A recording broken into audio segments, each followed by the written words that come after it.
Hello and welcome to the Branch and Bloom podcast. You have come to the place where heritage takes root and families flourish. I'm Jessica. I'm Christina. And we're the mother-daughter duo chatting all things homemaking through chronic illness, loving home, different traditions with families, all the good stuff that comes with just normal daily life. We're so glad that you joined us today. We have a special little episode where we are digging into our top 10 ways to prepare for the holiday season with chronic illness. If you are struggling with chronic illness, chronic fatigue, thyroid issues, any sorts of chronic illness, we all know that we end up way more fatigued, flared up in times of stress, and we have different limitations than maybe we once had. I know that's true for me. I know that's true for me. I used to be able to just go. I am a pretty extreme extrovert. Yes. So the more the merrier, I always like to say. But as I have really entered into this season of life where my body doesn't always want to listen to the things I want to do. Right. We have been dealing with this now for like a few years, right? Yes. Yeah. And so we have some tips and tricks up our sleeves, and we hope that you can benefit from these tips and tricks as well. Maybe even just like someone who's a little extra tired right now. Right. Could benefit from this. But especially if you're dealing with the chronic illness piece, we're laughing, but we laugh so we don't cry. Exactly. We're going to start with our number one. Number one is start early and pace yourself. I had to learn this one because I'm kind of last minute. In fact, I kind of love that. It really got me energized to do like last minute shopping, last minute wrapping, last minute cooking. And I have found that does not do me any favors. Leading up to Christmas Day. Oh, yeah. Especially. You need that energy when you're hosting to not have been already spent on all the other fun things. Right. I can't save all that energy for the end and still have enough left to give, or I will be in the bed. Crash out. I'm with you. So it's really easy now. You can shop online. Even locally, a lot of our local places will be online. Although I love trickling it through the season, going into the stores locally, getting what we can there. It makes it a slower enjoyment of the whole season for me.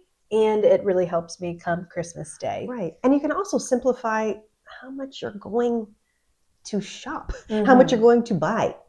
Right. Set your own limits. Yes. Because also stress. So like financial stress can really flare people up as well.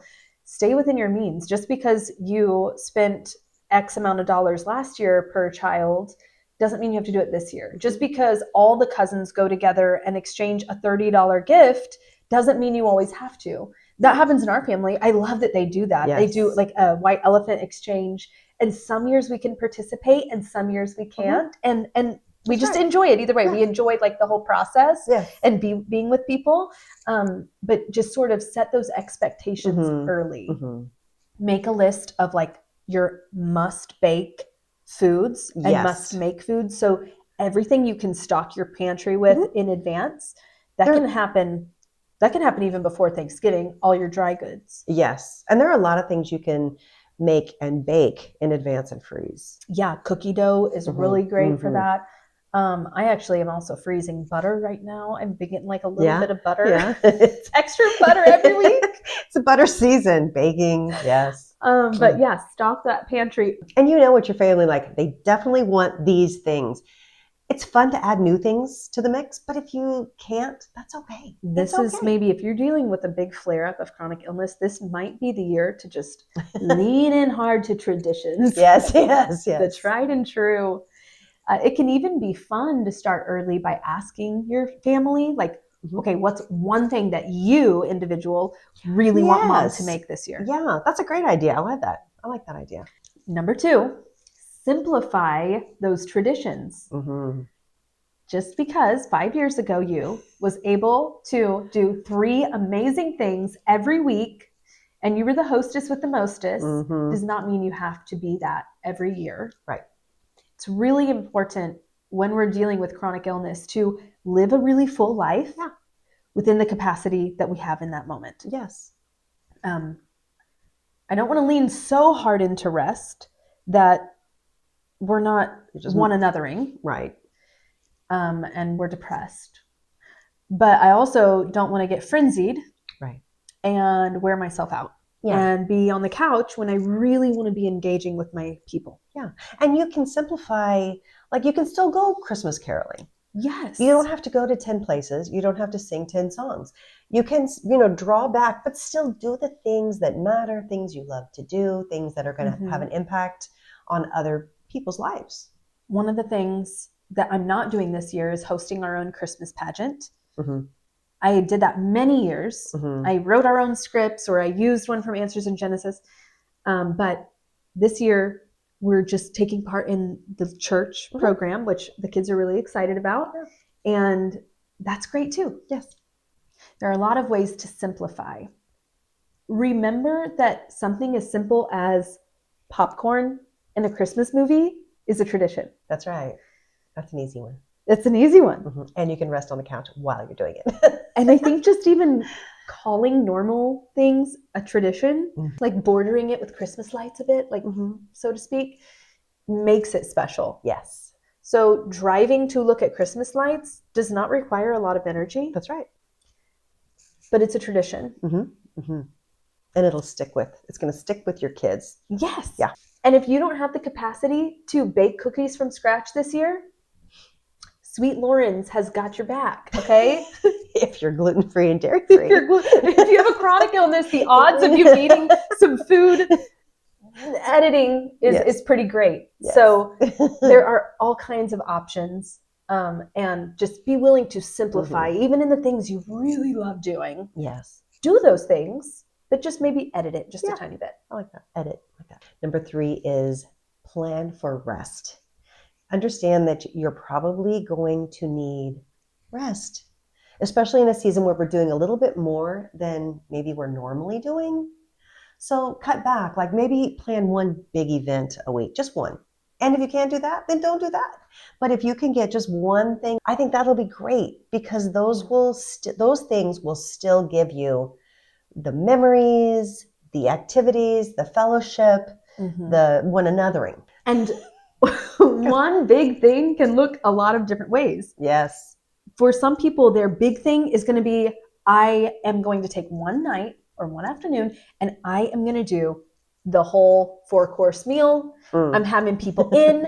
We're going to have it decorated. There's going to be music. I'm going to say, hey, I'll be dressed nicely. You're welcome to join. Like, it could be that type of thing. It could also be, your big thing might be, I'm going to a cookie exchange with ladies from church. Right. And it might feel big, even if you're not the one putting in all the work.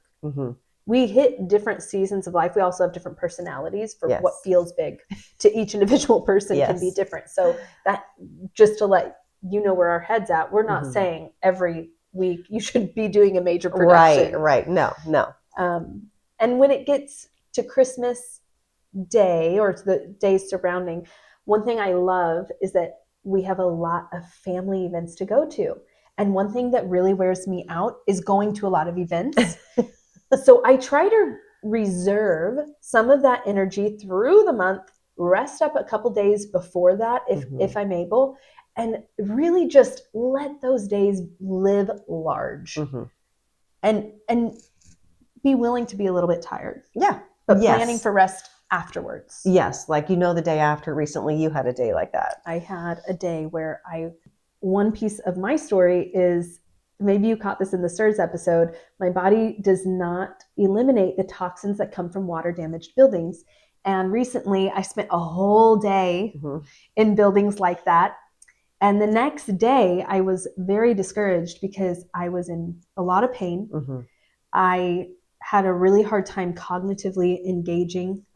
And I had to basically take a day off. Yeah. It was really, I was very discouraged about it. But then the next day I was okay. Right. I'm so glad I leaned into that moment and let myself rest. Yes. And sometimes we just have to have those built-in days. Right. Plan ahead for it. Don't let it catch you off guard like it did me. Number 4, get your wellness goodies stocked. Your supplements, your castor oil pack kit, making sure that you've got good protein snacks that you can grab and go. I like to use Chomp's beef sticks for or this. You can tell your kids, like, hey, I'm not going to get up right now and cook lunch. You might have to go get whatever you have on hand. That's a great point too. Like having things to grab and fuel yourself. And if you're dealing with children also who have chronic illness, making sure they can fuel themselves. Go ahead and stock up. Maybe you love a good fire cider. Whatever your like immune boosting or immune like regulating. For some of us, that's better than immune boosting. Supplements are, or practices are, maybe it's an Epsom salt bath or something. Get all that stuff on hand now so that you can plan for wellness leading up to this busy season, but also be able to respond if you get sick. It's that season as well. Another thing that I love to put in my kit is like that Xlear nasal spray. Yes. I have noticed since doing nasal spray, my occurrence of illness is a lot less. Your viral. Yeah, the viral load just doesn't seem to take hold the same way. Right. I agree. And so whatever those things are for you, get it prepped. Number 5 is accept help or delegate. But accepting help, like if I'm down and out, sometimes it's hard for me to say, I'm down and out. Can you bring me a pot of soup or something like that? Be willing to do that. Or if somebody comes along and says, hey, I know you haven't been feeling well. What can I do? Can I take your kids for a couple of hours so you can get a nap? Yes. Be willing to say, that would be great. Thank you. And when it comes to the events, it's okay to be the person who brings the prepackaged cookies. That's right. It's okay if people say, hey, what can I bring? That you actually say, you know what would be really great is if you brought a side dish. I used to be so bad at accepting those kinds of things. But as time's gone on, it's become, part of that was pride, part of that was just personality. But now I will accept help when people offer to bring things. I think also just like getting those words in your mind, training yourself, because when people would say, can I bring anything? It was just a knee-jerk reaction for me to be like, oh, no, I got it. Yeah, and then you're like, oh, sure would be nice if I didn't have to make those, whatever, 3 or 4 sides. I do think that now. For much of my life, I loved bringing people in to where it was like, you know what? This is the one day of the year I got you. You don't need to bring anything. Come, have a good time, relax. What I notice now, though, is I do need a bit of that help. Yes. People are so willing to give it. And they still come and they still have a great time. And it's fun. I think it's nice to see what other people are going to bring. So I enjoy that. It is fun. It's a fun exchange. It's a very community growing experience. And as far as delegating, like delegate to your friends, delegate to your children, delegate. If you need help and you're like, I cannot get the floor vacuumed this week. I can't get the toilets cleaned this week. Whatever it is, you're just on the couch. You are crashed out. You are not feeling well. You're in pain, whatever it is. Be willing to ask for help, enlist others. If you have the budget for it, hire a cleaning lady this month. Yeah. Or someone who can come in and clean leading up to that Christmas season. Or maybe you would prefer someone to help clean up after Christmas season. We're not in that place right now. But there have been other seasons where we did utilize an actual hired help to help with basic homekeeping tasks that I just couldn't accomplish. Right. Number 6 is set gentle boundaries. Can I be honest? Even though I'm a person who has to have some boundaries, I am so sick of the word boundaries. It's kind of a new thing. It's very generational, but it's a real overused. Like when we say boundary, that does not mean don't let other people annoy you. Annoying people are just being people, because I'm annoying to people too, I'm sure. Me too. Like, yeah, you are. Me too. I'm agreeing, but I am too. I mean, that's just part of life. So it doesn't mean that it all needs to go your way or the highway. Right. That is not a boundary. That's just being a brat. Or even when it comes to other things like, well, I'm exhausted, so I don't want to do this or to do that. Gentle boundaries would be saying, hey, I would love to join you. I would love to come over for this cookie exchange, but I just am not feeling well, so I'm not going to be able to come this time.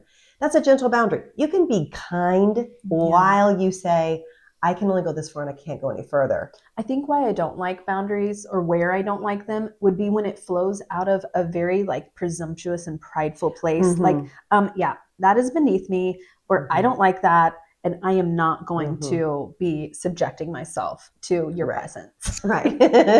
Or to doing that thing. We want to make sure that people know that we love them, because we are called to love one another. Right. Whether we are loving our neighbor, whether we are caring for our family, whether we are loving our enemy. We are called to love one another. And so we want to make sure that as we have to sometimes limit ourselves with chronic illness, we are not saying it's an issue with you. Right. I think that there is a delicate balance there between stewarding our health and elevating our health, where it becomes more important than people. And I think that's where we do have to have boundaries, but we need to be gentle. We need to be kind. And yes, because even though it's me and several of my children have issues with different environments, we have committed as a family, as far as things sit now, if things got really bad, we would revisit it, of course. But as far as things are now, we have committed to, for big holidays, we are just going to have fun. We are not going to talk about our chronic illness. We are not going to make it a thing. We want our kids to just remember the holiday, the celebration, birthday parties, different celebrations where we're just going to be like, yes, we're going to feel probably pretty crummy tomorrow, but we're going to build in a rest day for that. And we're just going to go have fun today. That's right. So set those boundaries if you need to, but please don't say, this is my boundary. Right. That's just rude. Don't be rude. Don't be rude. Be kind. You might not be feeling well. And trust me, we have sympathy for that, because a lot of times we're not feeling well. And it can be hard because people can say really insensitive things. Like, just be okay with them not understanding, but still being kind to them anyway. Right. We're all going to be misunderstood on something. And this is one of those things. And yeah, just be confident. Go forward. You know your body. You know. Yeah. And you know your people the best. Right. So that's right. Communicate that well. Number 7 is lean into ambient light in the evenings, especially, of course. There's a reason for this. This time of year, the days are short, the days are darker, but this is built in. It is a built-in time of rest. We aren't at a time in history where our day begins when the sun comes up and it ends when the sun goes down. We have artificial light. So be intentional with the kind of artificial light you're using. I know some people really prefer the very bright lights. There are people in my own household who love the very bright lights, but it really does mess with me trying to go to bed. I use LED lights because they're so cheap, much cheaper to run, and they last longer, but I don't like it. I do it, but I don't like it. Even the soft white. If you know it's like flickering constantly, it's got to be doing something to our circadian rhythm. But I do think that it's important at least to get those dimmer lights. Let your body settle into the fact that, okay, I do think it's important to have some light, because it does get dark so early. It could get depressed. Yes. It can be. So my husband actually loves earlier in the evening to have really bright lights on, which is fine. Yeah. When it first gets dark, I will do the bright lights. And then as the evening goes on, we just turn them off, and then we're down to like lamps and sconces and candles. And it helps that body to settle into its natural circadian rhythm. Number 8, simplify your cleaning routine before guests arrive. Good one. I should have given this one to you, because you are on it. I'm on it, but I'm also not having to care for 5 children in my house. Well, that's true. But I usually would go, even throughout the years, it's a very stressful time. My poor children, it would be like, listen, you can trash the house after everyone gets here, but when they show up, it will be clean. I have loosened up a lot from that. But we've talked about our personality differences. Mm-hmm. Although I do love people to walk into a well-prepared space. Yes. So, but what does that look like? Does that have to be that I just mopped the floor? No. No, it really doesn't. No, in fact, a lot of times I wait till everyone leaves and then I mop. It actually makes more sense, doesn't it? But what, like, the things that would matter would be clean bathrooms. Bathrooms, number one. Yes. If I clean nothing else and I'm like, someone's at the bottom of the driveway, I'm going to run into my bathroom and wipe down the toilet in the sink. Right. Because that's just good manners. I agree. Tidy. And a lot of it's just tidying. It doesn't have to be like a deep clean. Mm-hmm. Make sure your kitchen is sanitary and tidy. Your living room's picked up. You can shut bedroom doors. You can shut a lot of doors. Shut all the doors you want. Shut your laundry room door. If someone's pulling up, now we have a long driveway. Okay, so I say pulling up the driveway. Let's say somebody calls, Aunt Sally calls, and she's like, I'm 5 minutes away, popping in, got some cookies for you. You're just going to, I'm such a millennial. I still phone this way. All my kids are like, do this. Yeah. But, you know, these are the things. Kids, all hands on deck. We're going to tidy up the living room and the entryway, just sort of our main living space. Right. If there's a bunch of junk on the floor, we will vacuum or sweep that up. Like if there's like crumbs, like we just had a meal, and then someone will put all the food in the fridge or in the cabinet and we'll wipe down the cabinet. Right. The counters. And that can be done. Now you have many hands on deck. Yeah. But you know, when you don't have a lot of people in your house, just then you have less to clean up. Well, yeah, so just easy, just low maintenance, just maintaining throughout the day, and you're more ready instead of like having that burst of I'm buried in housework and now I've got to get it all done. Yeah. Just little bits at a time. Keeping it going. That's where just keeping like the bathroom, the tidy, and the kitchen counters / floor. Yes. Those are my top things. And I'll tell you, like now anybody who comes to my house is going to know my secret if they see me doing this. If they're coming in the door and I'm still having to like clean a few things up, I'm going super fast. I'm going to stand up for this. Okay, I'm going so fast, doing all the things, but then if I hear them knock at the door, the kids go get the door, and I keep doing those things, but I just slow down like as if this is just how I roll. Hi, come on in. I love that. Yeah. How are you? Pull up a chair. That is just sort of my secret sauce right there. That's so great. If you come into my house and I'm slowly cleaning, it means I was rushing, and then you got to my door, and I slowed down to make it look like, I don't want you to stress out. Come on in. Yeah. I'm not stressed. I got this under control. Yes, I'm not stressed. Number 9 is shortcuts in the kitchen, which can be things like you can purchase pre-cut vegetables. You could, when you're feeling good, pre-cut vegetables and freeze them or put them in the refrigerator. Get a rotisserie chicken. Instead of trying to cook a whole chicken, get a rotisserie chicken and think of how many things you can make with that. Use paper products. Don't be afraid to use paper plates and plastic forks and spoons. There's no shame in that. We also like to be good stewards of the earth, but... That's right. But when you're really down and you're not feeling well, or you have last minute guests or last minute plans, be flexible with that. Just be willing to shake it up. Do what you got to do. Or if you're going to someone else's house and you're going to bring a dish, or even if you're not even supposed to bring a dish, bring something that you can eat. You do this. Yes, we have had a lot of food sensitivities in our home. And there are some people who will say, hey, what could I make? I know how much hard work it is for me to be able to cook according to the needs that I know intimately. I don't like putting that on somebody else. I don't like to presume upon someone else's like time or resources. Resources.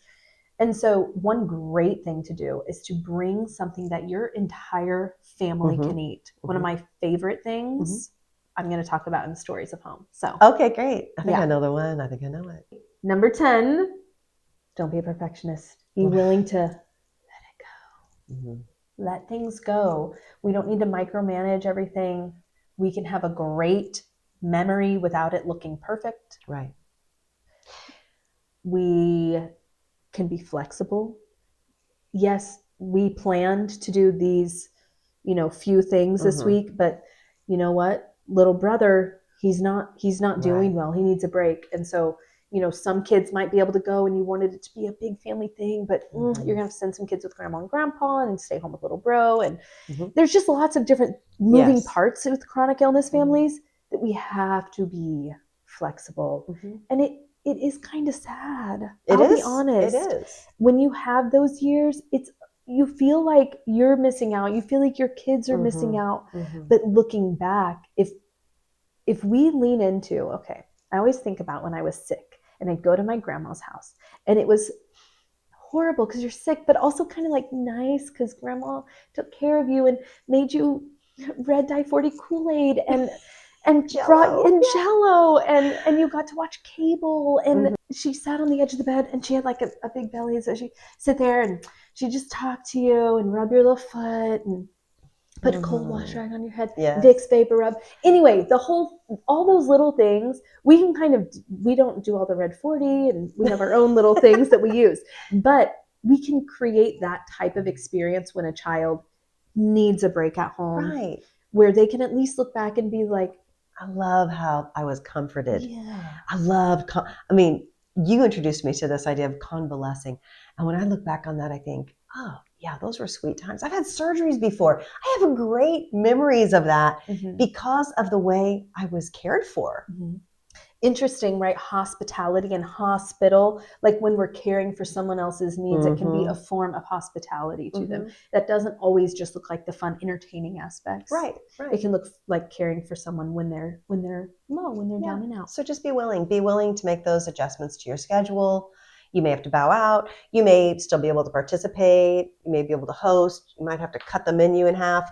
Just be flexible. Be kind to yourself, but still love on other people. The relationships are what really matter. Oh, yes. And you said that about like cutting the menu in half. One thing I have considered that would be a really fun event would be just like popcorn and hot cocoa. So like let everyone eat their dinner at home and then say, hey, we want to have everybody over at 6:30 or 7 for popcorn and hot cocoa. Yes. Maybe you can't even do that. That's fine too. Right. But that would be a way to have people in without having to put on quite the same level of production. Hopefully we've given some ideas on how you can navigate these next few weeks and still tend to yourself. Yeah. Still, don't let yourself get buried underneath it all. Maintain your energy. Meter how much energy you are using. I want to say a different word. How much energy you are expending. And just have a good time. Enjoy this time. Enjoy your family. Enjoy your friends. Enjoy your fellowship. That's what it's really about. And don't let not being able to do everything you once did make you bitter. Don't let Aunt Sally's comment make you bitter. Don't let those things ruin the beauty of this season for you, because that's not what'll stand out later if you don't let it. Right. In fact, if the way you handle it could change the tone for everybody in your family. Yeah. Today, for Stories of Home, which is the segment where we like to gift you a very practical idea from our own homes that we've done for usually many years. This comes from these are our tried and true things that just are written on the hearts of our people. Okay. This one is written on their stomachs, and it is the meal or the side dish, kind of could be a standalone meal that I love to bring to Thanksgiving, Christmas, all the events. It is are we thinking the same thing? I think so. Is it a dressing? Yes. Sausage? Yes. Yeah. It is a sausage dressing, stuffing, whatever you want to call it. I use gluten-free bread loaves that I know my people will be able to eat. Celery, onion. I'll pop this in the description. Yeah. Put that recipe in there. Because it is so good. It has the meat, it has the carb, has the veg. So if they go there and they can eat nothing else, they can eat this. And I try to usually bring a dessert. It is actually delicious too. Like it's not just like, no, it is good. No. It's delicious. Because it's toasted, so or it's baked, so the bread, doesn't have that normal gluten-free feeling. Right. Right. And I mentioned earlier, but my secret signature move is Sweet Lauren's cookies. Yes. We try to keep those in the freezer at all times. Because they are gluten-free, dairy-free, Mhm. soy-free, I think. They're free of all the goodies that we can't have. And so we bring those. It's super easy whenever we're in a pinch, Mhm. because I like to, for me personally, Mhm. making the one big side dish is enough some years, Yes. and I can't do both things. Yeah. So, yeah, I will drop that below so that you can also enjoy that stuffing recipe. We are so glad that you joined us today, and we hope that you can go forth into this holiday season ready to celebrate and get excited and have a good time, and be okay with the fact that it might look different. That's right. That's right. So let me read the scripture to encourage you. For I will restore health to you, and your wounds I will heal, declares the Lord. That's from Jeremiah 30, verse 17. We may not be healed on this side of heaven, but one day we will be healed. And we've already been healed from our greatest sickness. God has given us his Son. He's given us a Savior. He's given us his forgiveness. So be encouraged by that. Hope you all have a great day. We'll see you next time. Bye-bye. Bye.